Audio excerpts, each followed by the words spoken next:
Grabe, solo. Solo. Thank you. Makausap. Grabe. Amazing. Wow.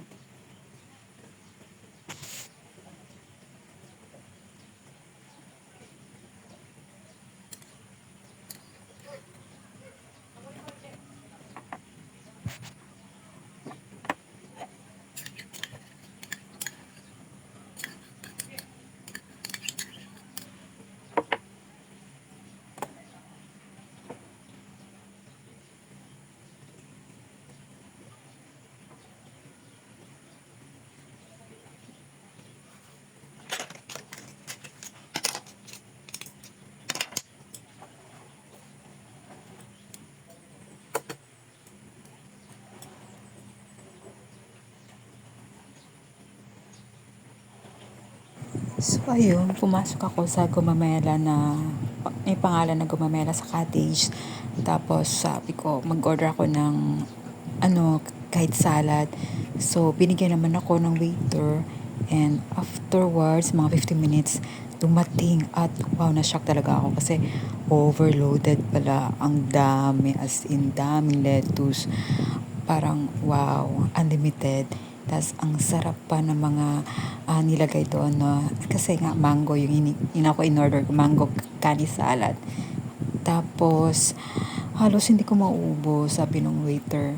Pagka sabi niya, "Ma'am, pwede mo naman siya i-take out pag hindi mo naubos." Kasi sabi ko, pagka-serve niya sa akin, na-shock talaga ako. Ang dami naman ito, parang isang bowl naman ito, isang laking bowl. Sabi ko ganun sa kanya. Tawa siya na tawa sa akin. And nakita niya naman siguro sa picture ko kung gaano kalaki. And talagang busog na busog talaga ako. And sabi niya, baka gusto ko daw mag-order ng coffee or anything else. Sabi ko, kasi ano pa yun maaga pa. Sabi ko, nagkape na kasi kami doon sa Surala bago kami pumunta dito sa Lake Cebu. So ang gusto ko lang is matikman yung pagkain nila. Last time yung in order namin, may kasama ko dati, is special halo-halo nila is masarap din and talagang kakaiba rin yung halo-halo nila. So, itry nyo rin yun. And this time, gitry ko itong salad nila. Wow! Ibang-iba. Ibang-iba talaga. As in, super sarap. Hindi talaga tinipid. So, yun. I mean, sulit talaga yung binayad ko dito. So, kain ang kain. And afterwards, nag-enjoy naman sightseeing sa mga paligid kasi ang daming bago dito sa Punta Isla, sa Lake Cebu. Ang daming mga trend, mga bagong nila, pakulo, no? Tapos mamaya magpunta ata ako ng Lotus para trending kasi yung ginawa ni sino ba yung artista na yon, itatry ko mamaya. Tapos ipopost ko ngayon sa Facebook kung maganda pa talaga. Si Catriona pala yun. Gayahin ko ngayon kung babagay pa sa akin yung kanyang style na the way siya mag-picture. And yun, kain na ng kain. Tapos, buti na lang meron akong personal na chopstick. Gusto ko talaga mag-chopstick para medyo matuto ako gamit-gamit, diba? And, yun, halos hindi ko talaga na maubos. Tingnan nyo, diba? Hanggang ilang minutes na kain pa rin ako ng kain. Halos mabilo ako, tawag nito, halos basta hindi ko maintindihan yung feelings ko. And talagang overjoyed yung nangyari sa akin kanina. So, yun. Ito lang muna ngayon. Kasi mamaya pupunta na kami sa tawag nito sa Lotus daw. Tapos mag-costume. Gagayahin ko si Catriona Gray. Ngayon. Ayun, di ba nakita nyo kung gaano karami ang in-order ko na mango canny salad. I-try ko lang kung masarap, ganun. Tapos, pagdating ng waiter, na shock na lang ako kasi Hindi siya pang solo, as in, good for sharing, as in.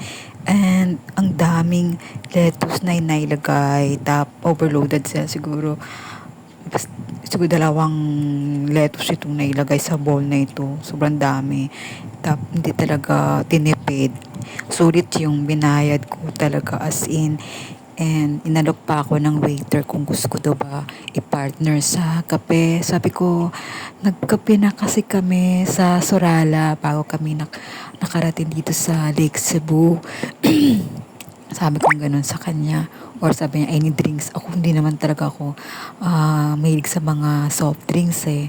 More on tubig talaga ako. Since may tubig pa ako dala, hindi mo na ako umorder. Basta, yun. Tapos, na-shock na lang ako kasi pagbigay sa akin ng salad na yan, may partner pa siyang, binigyan ako ng hot water. Sabi ko, ha? Hindi na lang ako nagtanong para saan yung hot water. Pero, yun. In-accept ko na lang. Siguro, magandang partner siguro sa salad. Tapos, sabi ko nga sa waiter, paano ba ito? Baka hindi ko ito maubos ba? Tawa siya ng tawa sa akin. Sabi niya, ma'am, pwede mo naman yung ibalot pagka hindi mo maubos. By the way, nandito po ako sa cottage. May pangalan at Gumamela sa first cottage nila sa Punta Isla. And afterwards, maglibot-libot na naman ako, mag-sightseeing. And alam mo, third time ko na dito sa Lake Cebu and sa Punta Isla nila. Actually, ang dami naman